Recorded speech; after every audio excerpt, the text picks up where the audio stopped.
Jadi siang hari ini ya bapak-bapak, ibu-ibu, adik-adik ya, kita nggak cuman bahas soal pria yang kuat dan sehat Ibu Yeni ya. Betul.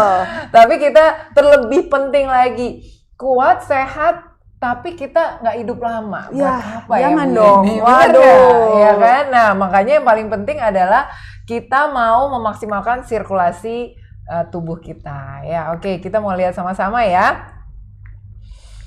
Oke, slide. Ya.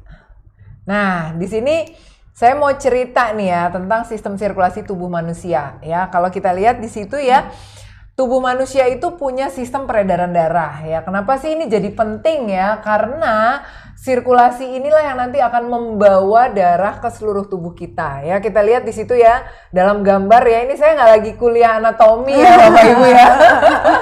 Ini dokter ngomong apa sih? Gitu. Berat kalau kuliah ya. Berat nih biasanya. Aduh, siang-siang gitu ya. Iya, udah siang-siang ngantuk lagi. Tenang. Saya nggak akan bikin ngantuk ya.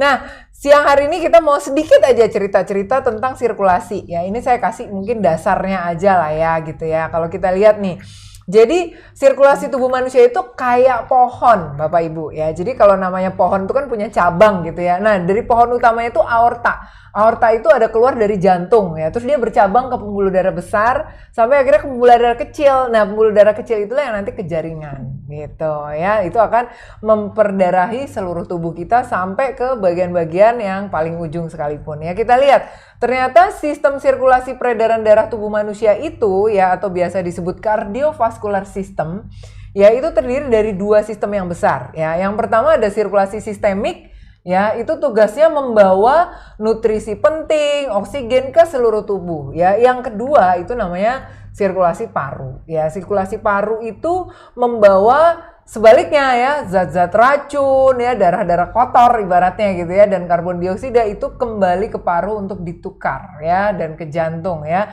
ditukar dengan nutrisi dan oksigen ya. Next. Nah, kalau kita lihat di situ, kenapa sih sirkulasi darah ini jadi penting gitu ya? Karena yang pertama 70% tubuh kita itu kan terdiri dari cairan ya. Sehingga kita nggak boleh kurang cairan ya. Otak 3 menit aja nggak dapat darah itu langsung mati Bu Yeni. Ya, jadi kalau kita tenggelam itu nggak butuh waktu lama ya. Otak kita nggak dapat cairan aja, nggak dapat darah, 3 menit dia meninggal. Nah, terus fakta yang berikutnya apa? Ya, tubuh kita itu punya 60.000 sampai 100.000 kilometer pembuluh darah. Ya, dan dia bersama dengan jantung dan otot membentuk sistem sirkulasi tubuh kita ya. Nah, kebayang nggak Bapak Ibu? 60.000 kilo itu sejauh apa sih? Kayaknya dari sini sampai Jawa lebih gitu. Lebih loh. Nah, Jakarta Surabaya itu cuma 1.579 nah, kilo itu. kalau nggak salah. Kebayang ya sejauh itu, dan semuanya harus diisi darah gitu. Harus digenangi air. Jangan-jangan kalau kita keliling bumi nyampe dong. Nah itu dia, jangan-jangan ya Bu Aci ya. Terus semuanya harus terendam air Bu Aci. Jadi benar-benar penting banget gitu ya. Gimana sih seluruh tubuh kita itu harus terus terisi darah untuk mengisi yang 100.000 kilometer itu gitu ya. Nah, belum lagi fungsinya nih. Fungsinya itu bawa nutrisi, oksigen, zat-zat vital ya, mineral, kalium, kalsium dan seterusnya yang membuat tubuh kita mampu terus bergerak. Ya, jadi Bapak Ibu Mitra Keke kebayang ya kalau misalnya kita ada sumbatan sedikit aja ya. Nah, berarti Macet sumbatan nih, itu kayak tol. Kalau tol nggak apa-apa, kita bisa ngantri Bu Yeni. Masalahnya ini kalau ada sumbatan kesananya mati udah. Jadi kita nggak kena ramai tapi lancar ya. Iya, harus lancar terus ya. Lancar jaya. Begitu tersumbat satu dead end gitu ya. Jadi begitu kesumbat stroke, begitu kesumbat jantung serangan jantung. Nah, itu ngeri Bapak Ibu. Fatal ya. Betul. Nah, itu sebabnya sirkulasi ini sangat penting ya, karena nggak boleh terhambat. Ya kebayang kalau nggak dapat oksigen, ujung-ujung jari aja biru. Betul. Gitu loh. Nah, next. Nah, kita mau lihat ya, apa aja sih sebenarnya yang bisa menghambat sirkulasi darah. Nah, yang pertama nih Bapak Ibu, saya ungkap ya, yang paling utama dulu nih, bapak-bapak yang masih ngerokok. Ibu-ibu juga ada. Ibu, ya, aduh. Ya, pokoknya semua deh, Bapak Ibu, adik-adik ya. Saya pernah dapat loh pasien Bu Yeni, 6 tahun udah ngerokok loh, Bapak Ibu. Ngeri banget ya, karena bapaknya perokok keras. Jadi dia nyontoh ya? Iya, 6 tahun gitu, anak 6 tahun ngerokok, gimana tumpukan racun gitu ya. Iya betul. Nah, ini rokok semua ya Bapak Ibu ya, rokok ketek, elektronik, semua lah yang nggak Ya, berasap, yang berasap ya, ya, apapun kadang ya. kan ada yang bilang, oh kalau yang elektrik Iya, Iya. nggak bakal gitu kan, banyak banget. Betul. tidak terlalu berbahaya gitu kan. Padahal sebenarnya sama aja. Sama dong, ya. aja. Sama Intinya aja. ada nikotinnya. Nah, kenapa sih? Ya karena nikotin ini menghancurkan dinding arteri dan dia membuat pembuluh darah kita itu jadi rentan sama plak-plak itu gitu. Jadi kotoran-kotoran racunnya dia bikin tebal si pembuluh darahnya. Akhirnya kesumbat. Nah, balik lagi nih cerita-cerita biar Bapak Ibu nggak ketiduran ya. Ya, Nah. bangun. Didongeng Jadi jadinya. ngomong-ngomong nih Sambil ngopi ya. sambil ngopi. Ya. Kalau ngantuk tuh tanda-tanda sirkulasi nggak lancar ini. Langsung melek. Bahaya ini. Ya, jadi saya punya pasien ya.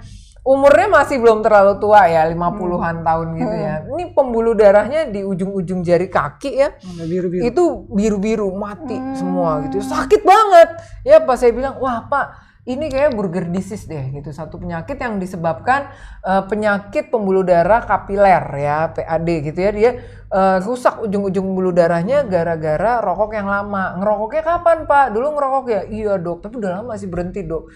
20 tahun lalu berhenti. Oh, gitu, Pak. Ngerokoknya berapa tahun, Pak? Ya, dari saya muda mungkin 10, 15 tahun udah ngerokok. Waduh. Berarti gitu ya. lebih lama waktu Lebih rokoknya lama waktu dibanding rokoknya, berhentinya. Bener gitu ya.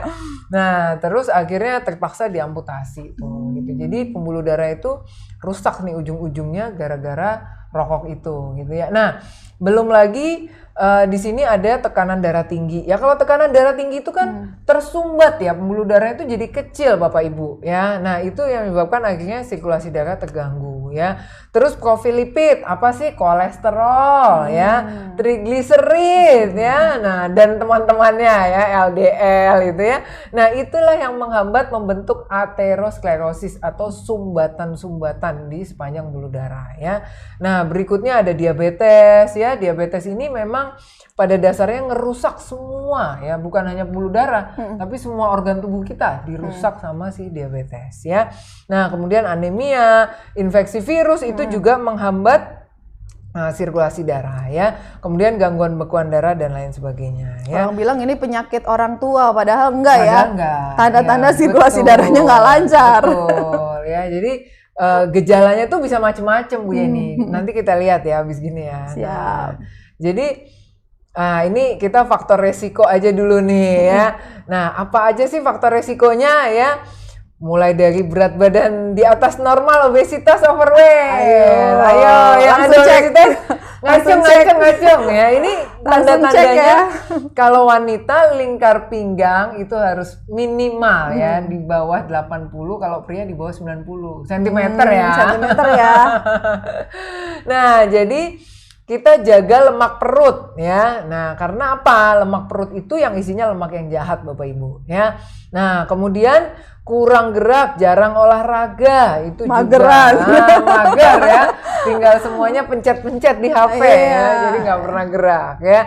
Kemudian biasa minum alkohol, riwayat stroke, serangan jantung, gangguan hormonal juga bisa ya, ataupun penuaan ya. Biasanya dimulai di atas usia 50 tahun ya. Termasuk Jadi- yang konsumsi pil KB ya, Dok ya? Betul, itu resiko mengganggu sirkulasi. Makanya kan ada resiko jangka panjang hipertensi, Bu Yeni. Gitu. Jadi memang kita mesti waspada ya. Jadi kalau kita kurang gerak ya, itu si pembuluh darah itu nggak terlatih, gitu ya. Akhirnya kita jadi beresiko untuk tersumbat. Belum lagi kalau kita udah mager ya, minumnya manis, makannya manis, gitu ya. Nah itu tambah gitu ya. Sampai Lemak pakai darah dasteran tinggi, ya. Jadi nggak ngecek-ngecek nggak kerasa. lingkar pinggang. Tahu-tahu ada lebar aja ya. Tahu-tahu udah lebar, benar. Nah, next. Nah, di sini apa aja sih gejalanya Bu Yeni? Nah, kita boleh cekidot. Kayaknya banyak banget ya. Mitra Keke di rumah dimanapun Anda berada, yuk kita ngecek. Kurang konsentrasi ya. Nah, saya sering nih ya kalau Ngeblank gitu. Nah, iya, jadi kita tuh duduknya lama gitu ya di meja, tapi kok ini kerjaan nggak kelar-kelar gitu. Ya, atau tangan kaki terasa dingin, kesemutan ya. Ini juga baru minggu lalu ya ada pasien saya konsultasi, "Dok, saya tuh punya darah tinggi, kesemutan terus, kenapa ya dok ya? Ini kayaknya gara-gara obat darah tingginya ya dok, gitu. Saya bilang, bukan Pak, itu ya karena memang tekanan darah tinggi salah satunya, gitu ya. Jadi membuat sirkulasi darah terganggu, gitu ya. Kemudian kulit jadi kering ya. Jadi mami-mami cantik di rumah ya, kalau kulit Anda kering ya bisa jadi karena ya selain karena ada dehidrasi tentunya ya. Dehidrasi juga bisa bikin kita gangguan sirkulasi loh begini ya. Sekarang kan lagi panas banget ya. Minumnya harus lebih banyak gitu ya. Nah, tapi juga Ini malah ngadem, Dok. Nggak minum. Tapi minumnya jangan minum manis Bu Yeni. Nah, itu Kasih teh manis ya. Iya. Kena juga nanti ya Sama gitu. aja. Air dingin boleh lah gitu ya. Nah, kemudian rambut rontok, kuku yang rapuh ya, itu juga sebenarnya tanda-tanda gangguan dari sirkulasi darah. Betul. Kadang kita nggak sadari loh, rambutnya rontok banget ya. Ternyata memang salah satunya penyebabnya itu gangguan sirkulasi kita ya. Kemudian kesulitan mempertahankan ereksi untuk pria ya. Untuk diabetes, nah biasanya lukanya susah sembuh. Jadi basah. Padahal orang bilang ada diabetes basah, diabetes kering. sebenarnya sama aja. Ya itu tetap diabetes juga, cuman bedanya ya ada kecenderungan yang karena luka sirkulasi darahnya terganggu jadi mati jaringannya. Nah, jadinya menghitam gitu ya. Kemudian mudah terserang penyakit yang lain-lain ya, autoimun ya, oke. Nah, habis kita belajar gangguannya, kita mau belajar gimana sih kita cara mengatasinya. Nah, ya kita udah tahu nih Mitra Keke, kita udah belajar gejalanya apa, penyebabnya apa. Terus kita nggak belajar ngatasinnya, percuma gitu dong. aja. Iya, udah deh gitu. Selesai sama tinggal gitu ya, nggak bisa dong. Kita mau memperbaiki sirkulasi darah. Yang pertama kita harus latihan, olahraga. Olahraganya apa? Kardio dong gitu. Jangan olahraganya sambil gerakin tangan doang di kasur gitu ya. Ikuti irama. Iya, aduh itu mah nggak olahraga doang gitu yang ya. Itu gara-gara tiap hari main IG. Olahraganya TikTok. Cuman gini doang. Nah, jadi kita mau latihan kardiovaskular ya. Mungkin kalau Bapak Ibu yang punya masalah di lutut, masalah di jantung, ya masalah paru-paru, nggak perlu lah olahraga yang sampai berat-berat. Jalan sehat ya. Atau saya pernah nyaranin pasien saya, Pak, kalau susah nih mau jalan keluar misalnya rumah sekitarnya banyak polusi gitu ya. Di rumah ada tangga nggak Pak? Ada dok gitu. Kejemuran di atas, nah naik turun aja Pak, nggak tangga Naik Pak. turun, Gitu. ya. Gampang kan gitu. Daripada kita kena polusi di pinggir jalan gitu ya. Naik Nanti turun ada tangga masalah aja. baru lagi. Nah, iya gitu. Jadi kita bisa dari hal-hal yang simpel ya. Mungkin kita kayak jalan kaki keliling komplek, lari-lari kecil, sepedaan, berenang itu bagus gitu ya. Jadi kita latihan kardiovaskular. Berapa lama dok? Nggak perlu lama-lama ya, menurut WHO itu 30 menit sehari udah cukup ya. Jadi kita nggak perlu seharian ya, atau 2 jam 3 jam nggak usah ya. Kemudian jaga hidrasi tubuh ya, apalagi sekarang nih lagi musimnya panas banget ya Bapak Ibu ya. Jadi kita kalau bisa Panasnya lebih pol. iya benar nih, aduh saya juga kalau udah keluar panas banget ya. Lebih jangan 8 gelas sehari, 10 gelas. Benar. 12 itu lebih 12 gelas, bagus ya. Kemudian berhenti merokok ya, turunkan stres ya. Jangan lupa diet yang tepat ya Bapak Ibu Mitra Keke. Gimana cara diet yang tepat nanti tanya Bu Aci. Itu udah ada contekannya. Tingkatin sayuran ya, turunkan lemak ya. Kemudian apa nih, ada massage ya. Nah, ini bukan massage plus ya Bapak Ibu ya. Wow. Pijat. Bentang-bentang hot ya. Iya nih, bahaya nih. Jadi pijat itu bagus Bapak Ibu Mitra Keke ya. Jadi kalau kita punya langganan gitu ya boleh. Ya ada yang tanya ke saya, dok saya kan darah tinggi, boleh nggak sih gitu kita pijat boleh ya. Jadi massage itu membantu melancarkan peredaran darah kita ya. Juga dry brush ya. Dry brush ini kita kalau punya kayak sisir gitu ya, tapi jangan yang keras ya, sisir yang kayak sikat gigi gitu ya, terus kita gosokin ya, tapi dari bawah, dari perifer ke atas ke jantung gitu arahnya, sambil mandi boleh gitu ya. Itu membantu ngelancarin sirkulasi peredaran darah kita gitu ya. Kemudian gunakan compression shock, jadi ini maksudnya kalau misalnya Anda harus kerja berdiri yang lama atau duduk yang lama gitu ya. Nah itu kadang-kala pembuluh darah kita jadi stagnan. Nah, caranya gimana? Kita bisa pakai kaos kaki yang agak panjang, mungkin kalau buat wanita stocking gitu ya. Nah, itu bantu supaya sirkulasi kita lebih lancar gitu. Atau misalnya Anda berolahraga ya, itu jadi kita membantu darah balik ya. Makanya kalau Anda lihat pemain-pemain sepak bola kaos kakinya sampai lutut gitu. Karena mereka harus lari, harus latihan tuh exercise all day gitu ya. Jadi itu membantu itu jantung lah ya. rahasianya. Betul. Bila Anda juga duduk lama tetap berguna ya, karena duduk lama itu kita stagnan begini ya, jadi kita dibantu ya. Kemudian jangan lupa konsumsi suplemennya ya, harus tepat ya.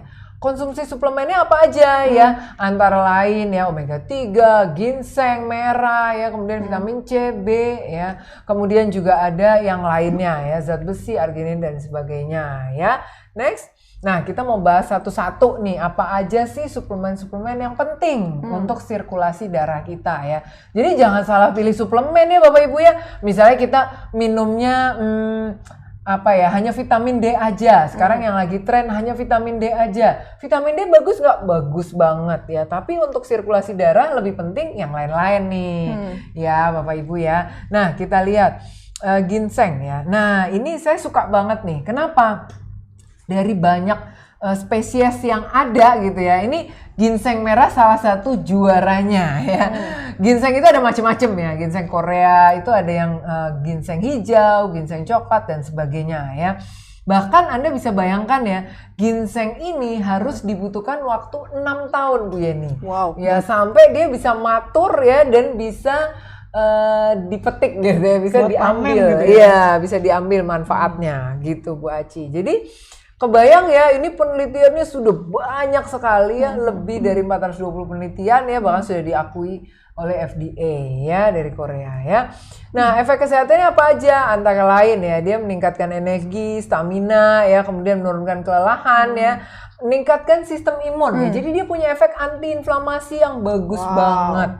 Ya, selain itu juga dia memperbaiki sirkulasi darah. Ya, jadi kalau untuk hipertensi ya, dia bagus. Ya, karena dia selain menurunkan si tekanan darahnya ya, tapi dia juga mengurangi inflamasi yang ada di pembuluh darah gitu ya. Kemudian dia juga meningkatkan fungsi kognitif dan memori. Jadi buat kita yang suka pikun, udah mulai. Tadi naruh kacamata di mana? Nah, di sini. Di mana? Berapa di depan mata gitu. Ada yang naruh kacamata di sini. Yang lebih parah gini, naruh anak di mana ya? Wah, Padahal lagi digendong di belakang. atau naruh suami di mana? Itu lebih bahaya lagi gitu. Jadi bukan cuman memori aja ya, tapi ternyata kognitif gitu ya, karena dia bisa memberikan energi untuk otak kita ya, jadi mental vitalitas gitu ya, selain energi fisik tentunya ya. Nah, tapi ini disebutnya ya sumber energi yang kafein free Bu Aci. Jadi keren ya. Keren. Karena kalau orang tuh gini, saya pengen seger, minumnya apa? Kopi. Gitu Teh, kan. gitu Udah kan. capek, ngantuk betul. Karena teh ada taninnya gitu ya. Kalau nggak kuat kopi, ngeteh gitu ya. Nah, tapi ternyata ginseng merah ini bisa kafein free tapi memberikan energi yang oke gitu. Jadi banyak orang takut minum kopi gitu, aduh nanti saya berdebar gitu ya. Aduh nanti saya lambungnya kumat misalnya. Itu kita nggak bisa pungkiri gitu ya. Walaupun kopi itu bagus Bapak Ibu ya, tapi ternyata juga ada efek sampingnya. Nah, ternyata si ginseng ini bisa mengatasi itu gitu ya. Ini alternatif paling aman ya. Betul, alternatif aman tapi juga memberikan mental vitality yang bagus untuk otak kita gitu ya. Nah, tapi di sisi lainnya dia memberikan ketenangan, punya efek calming efek gitu ya. Jadi bagusnya tuh di situ. Relaxing Stimulan juga ya, stimulan tapi kita punya efeknya calming. Jadi kita bisa fokus nih Bu Yeni. Jadi Kita punya energi bisa fokus. Jadi mikir juga enak gitu ya. Betul Terus kita sekali. kerja juga enak gitu. Betul sekali Bu Aci. Tapi nggak capek gitu ya. Betul. Diam-diam selesai Iya. menghayal. Orang gini, set ya. Terus nanti nanya, sebelah nanya, rahasianya apa? Gitu. Ntar aja gitu. Iya, jangan lupa gitu ya. Ada ginseng merahnya di situ ya. Nah, ya kita boleh lihat next. Nah, kenapa sih ginseng merah tuh bagus banget, kuat banget gitu ya. Dia itu salah satunya itu saponin ya. Ini disebutnya ginsenoside ya. Ini terbukti secara klinis ya, dia punya efek untuk adaptogenik ya. Jadi kalau zaman dulu tuh ginseng tuh tumbuhnya di tempat-tempat yang sulit gitu. Tapi mereka tuh bisa tumbuh. Kenapa? Dia punya senyawa yang adaptogenik ini gitu. Jadi mereka itu membuat bisa bertahan dalam segala situasi. Nah, untuk manusia itu membuat tubuh kita tuh mengembalikan ke homeostasis yang normal gitu, dan dia itu bisa mengurangi stres oksidatif di dalam tubuh sampai level yang seluler gitu. Nah, itu bagusnya di situ. Ya, kita bisa lihat ya di layar ya Bapak Ibu ya, gimana bagusnya gitu ya, ada efek detoksnya, ada efek imunnya gitu ya, kemudian ada efek memperbaiki kognisi, blood regulasi dan sebagainya. Tapi ngerinya nih Bu Yeni, ternyata dia juga punya efek yang bagus untuk support skin health gitu. Jadi untuk kulit juga dia bagus ya, mengurangi kerutan. Ada loh penelitiannya gitu ya. Jadi buat mami-mami cantik di sana gitu ya, ternyata jangan ragu ya. Langsung dia bisa ginseng merah. Betul, menstimulan produksi kolagen juga, walaupun emang efeknya kecil tapi ada gitu ya. Jadi ternyata ada manfaatnya juga. Biasanya kan kalau ngopi tahan ngantuk gitu ya. Iya. Tapi mukanya loyo, kusut gitu ya, capek. Matanya hitam, kantong mata gitu ya. Nah, tapi ini malah kulitnya jadi bagus. Betul, jadi bagus, jadi cerah gitu ya. Nah, dia menstimulan kolagen soalnya ini. Betul ya. Nah, apalagi dia dengan efek antiinflamasinya ya, keren banget ya di sini ya. Jadi dia kenapa sih punya efek antiinflamasi? Dia bekerjanya ya itu langsung di target organ sistem imun tubuh kita gitu ya. Jadi kebayang dia bisa menyeimbangkan sistem imun kita yang kacau-kacau itu tadi. Biasanya kita karena kurang tidur, karena makan yang jorok-jorok, sistem imun kita ngaco gitu. Nah, itu diseimbangkan gitu dengan si homeostasisnya si ginseng ini ya, karena si ginsenoside ini ya. Oke, keren banget ya. Ini suplemennya bagus banget. Next, nah kita mau lihat nih yang berikutnya, vitamin B, C, E. Nah, ini kita emang nggak boleh pungkiri ya, kita butuh gitu ya. Jadi kayak niacin ya, ini penting lah karena dia bisa ngurangin si kolesterol jahat gitu ya. Kemudian vitamin E apalagi ya, ini antioksidan kuat. Ya balik lagi dengan kehidupan kita yang penuh oksidasi setiap hari ya nih. Polusi, makanan dan sebagainya gitu ya. Tingkat stres yang cukup tinggi. Betul, stres lagi. Kalau zaman sekarang bilangnya apa? Aduh, saya ini lagi kena mental. Benar ya. Anak-anak remaja sekarang. Aduh, kena mental, minum vitamin C. Katanya butuh healing. Butuh healing katanya. Tadi ya dibilang massage. Iya. Pijat dulu. Pijat ya, loh. vitamin C, vitamin E ya bagus sekali karena antioksidan ya. Next, kita butuh apa lagi sih? Nah, ini salah satu yang sering kelewat Bu Yeni. Apa ini? Arginin ya. Arginin ini ternyata adalah asam amino. Ini asam amino yang penting banget buat tubuh kita. Ya karena tubuh kita itu kan butuh protein. Ya, jadi ini salah satu protein yang membentuk struktur DNA tubuh kita loh. Kebayang ya. Jadi dia memang bisa didapat macam-macam ya, dari produk hewani terutama ya, karena asam amino ya, daging, unggas, ikan ya. Dia selain penting untuk membentuk struktur protein juga penting untuk sirkulasi. Dia nih. Kenapa? Ya karena si arginin nanti dalam tubuh kita tuh diubah salah satunya menjadi nitrit oksida. Nah, nitrit oksida penting sekali untuk membuat si sirkulasi darah kita itu menjadi lancar. Dia membuka sistem peredaran darah kita. Ini for ridernya kali ya. Nah, betul. Buka jalan. Gitu. Kalau apa namanya, kalau di balapan mobil dia ada yang buka jalan. Iya, betul.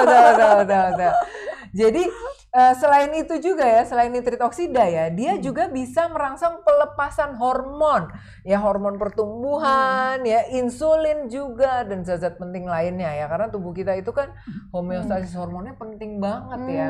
Nah, jadi dia itu salah satu penyeimbang yang baik ya. Jadi fungsinya macam-macam ya, bahkan pada bayi prematur aja berguna Bu Yeni. Wow. Ya, jadi dari mulai bayi sampai orang dewasa. Kenapa? Karena arginin ini dia membuka pembuluh darah tadi. Ya, for ridernya tadi si lah rider ya. ya. Jadi NEC itu necrotizing enterocolitis ya gitu. Nah, kemudian untuk nyeri dada, angina.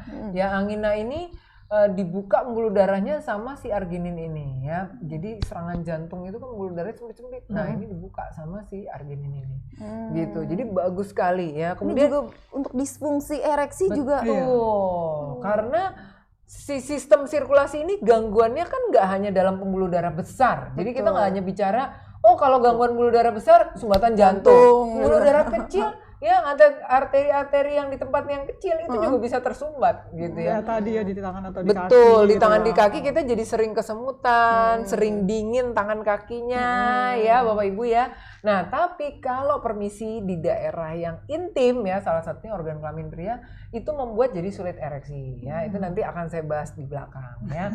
Kemudian kita juga mengatasi masalah arteri perifer tadi ya. Kita cerita Buerger disease dan sebagainya. Ini karena tersumbat di pembuluh darah yang perifer. Ya, argin ini bagus. Ya, next. Nah, di sini kita mau lihat ya, ada yang berikutnya juga yang penting ya. Apa sih dok? Kok namanya aneh banget gitu ya? Red makroalgae ya. Ini Alga merah. iya, ganggang lah ya. Kalau kita pernah dengar ganggang ya, bukan ganggang yang ada di laut yang kita cari pinggir-pinggir pantai gitu ya. Nah, ini khusus ya karena ada lebih dari ya 7.000 spesies loh Bu ya. Ini banyak banget ya. Betul sekali. Tapi ternyata ini manfaatnya juga luar biasa ya, mulai dari protein, polisakarida, ya asam lemak tak jenuh, vitamin, mineral, senyawa fenolik semuanya ya, kandungannya luar biasa banget di situ gitu ya. Jadi dia itu asam amino esensialnya mencapai 25 sampai 50%. Ya, jadi senyawa-senyawa fenolik inilah yang sangat penting ya. Salah satunya itu komponen utamanya adalah hidrokoloid galaktan karagenan dan algae. Itu penting karena dia punya sifat penebalan dan pembentukan gel di situ. Jadi dia punya efek tuh kayak melapisi gitu ya. Jadi kalau untuk yang sakit-sakit lambung bagus ya karena dia melapisi di situ gitu ya. Dia juga punya efek antimikroba ya karena diikat mikrobanya sama dia gitu ya. Antivirus ya, kemudian anti tumor, antioksidan, antikoagulan, antiinflamasi dan seterusnya ya. Jadi bagus sekali ya, senyawa-senyawanya dia ini punya efek yang terpendam ternyata ya Bu Yeni ya gitu. Jadi dia suplemen memang tapi punya manfaatnya itu sangat luar biasa. Betul ya, kita mau lihat nih yang berikutnya apa aja sih efeknya. Nah, efek antimikroba ya. Salah satunya komponennya glycoside dan fenolik dari algae ya. Jadi dia ini saya sebenarnya pengen tunjukin gambarnya tapi nanti kita kelamaan cerita Bu Yeni. Iya, Ya, betul. Next time mungkin Next time ya. Nanti kapan-kapan kita cerita-cerita lagi ya. Tapi boleh komen yang mau ya, boleh nah, komen. betul. Tapi ini ngeri Bu Yeni. Pada saat saya pelajari ya, dia itu punya banyak cara ya. Bahkan dia bisa menghancurkan mikroba yang sudah resisten sama antimikroba yang lain gitu. Jadi kalau udah sama antibiotik resisten sama dia ini mempan gitu. Jadi dia itu punya efek ya, begitu nyampe si bakteri nyampe langsung diikat sama dia. Kalau masih lolos juga masuk dalam sel diikat lagi sama dia gitu. Bahkan dia bisa mengaktifkan NK, jadi natural killer cell untuk memaksa si gitu ya. betul membunuh si mikroba sama si kuman ini gitu ya. Untuk anti jamur ini dia punya efek 37% ya, yang merah ini lebih tinggi dibandingkan yang ganggang hijau dan coklat gitu ya. Terutama dia membunuh Aspergillus sama Candida yang sering pada manusia gitu. Jadi dia punya efek yang kuat ngiket si jamur gitu. Next. Nah, ini juga nih antivirus ya. Dia bisa melindungi kita ya, melindungi ya, bukan kita mengobati ya. Melindungi tadi karena dia preventif ya. Betul, ada yang mau masuk langsung diikat sama dia karena dia tadi punya sifat penebalan gitu ya. Jadi kayak langsung dimakan gitu sama dia. Kayak ngarungin, kayak ngarungin kuman. Oh iya, jadi dia polisakarida dan fenoliknya balik lagi dia ya, jadi adsorpsi si virusnya itu ya. Nah, ini yang ngerinya untuk antioksidan. Ya, antioksidan ini dia punya efek chelating agent. Ya, jadi dia dimodulasi oleh senyawa fenol ya. Kalau kita tahu fenol itu salah satu antioksidan kuat ya. Jadi dia bisa berikatan ya, salah satunya juga dengan selain logam, radikal bebas dan ROS ya. ROS ini reaktif oksigen spesies ini sering banget dihasilkan sama tubuh kita. Misalnya kita terpapar sama timbal, terpapar sama senyawa-senyawa yang beracun lainnya, betul ya. Nah, ini dia bisa menghasilkan ROS tadi gitu ya. Nah, si ROS inilah yang akan diikat oleh si fenol. Nah, fenol ini didapatnya salah satunya dari si ganggang merah ini, gitu. Jadi dia punya efek antioksidan yang kuat. Selain itu ya juga kita lihat di situ ya, dia punya efek untuk imunostimulator ya. Jadi dia menurunkan peradangan, degenerasi saraf dan seterusnya. Next. Nah, kita belajar juga nih ada efek antihipertensi ternyata ya, dia menghambat untuk aterosklerosis ya, kemudian juga antikoagulan, antitrombotik ya, minimalkan risiko stroke dan gangguan jantung ya. Jadi keren banget ya, efeknya langsung ke seluler ya. Next. Nah, kita sekarang mau bicara yang seru-seru nih Bu Yeni. Kita udah bicara suplemennya. Teman-teman, Mitra Keke udah bosen belum ya? Nah, belum kalau dong. udah bosen, kita mau bicara yang seru-seru nih. Nah, langsung ayo. Cuci muka dulu ya. Cuci muka dulu. Biar langsung melek semuanya nih. Biasanya kalau gini-gini semangat sih. Jangan sampai ke skip. Ya, siap. Nah, kita mau bicara tentang apa sih efeknya sirkulasi darah ke fungsi pria gitu ya. Jadi ternyata gini loh Mitra Keke. Pria itu lebih beresiko kena serangan jantung, itu memang ada teorinya. Lebih beresiko juga untuk kena penyakit-penyakit metabolik yang lain gitu ya. Nah, tapi ternyata bukan cuma penyakit-penyakit yang membunuh itu aja gitu ya, tapi juga membunuh mental Bu Yeni. Kena mental 2 kali. Iya. Harus tahan mental berarti seorang pria ya. Betul. Salah satunya, nah kita mau belajar nih di sini. Siap. Gitu ya. Gimana sih dampaknya ya? Hambatan sirkulasi darah untuk fungsi pria ya, fungsi seksual salah satunya ya. Jadi tadi kita bukan hanya bicara yang besar-besar aja gitu ya, tapi kita nggak bisa ereksi secara normal, itu juga merupakan gangguan fungsi. Dan ya. ini bisa jadi masalah besar juga ya Dok ya? Betul, dalam rumah tangga khususnya ya Bu Yeni ya. Ini kita sebut DE ya, atau erectile dysfunction gitu ya. Next. Nah, kita mau lihat apa aja sih penyebabnya ya. Mulai dari penyumbatan ya, tadi kita udah ngobrol di depan ya. Gangguan sirkulasi, gangguan jantung, penyakit kronis ya, bahkan ada obat-obatan tertentu ya, kemudian stres dan penuaan ya. Nah, ini bahkan ada teorinya ya, itu saya masukin sedikit di situ jurnalnya gitu ya, saya baca-baca juga banyak ya. Ternyata sexual dysfunction itu berkaitan erat dengan gangguan jantung gitu ya. Jadi bahkan disebutkan banyak sekali penderita gangguan jantung ini sudah tidak ada lagi hasratnya ini. Nah, ini kan sedikit mungkin mengecewakan gitu ya.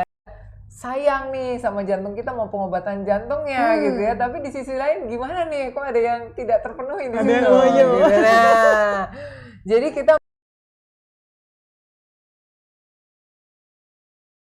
mau sama-sama belajar gimana sih biar kita bisa memperbaiki kondisi si jantung ini kesehatan jantungnya kita cegah dong. Itu lebih worth it daripada kita mengobati yang sudah ada gitu ya. Karena memang di situ kita lihat jurnal-jurnal ya, sexual dysfunction ya was related to the severity of cardiovascular disease gitu ya. Semakin kita berat ya nggak kuat lah kita gitu ya.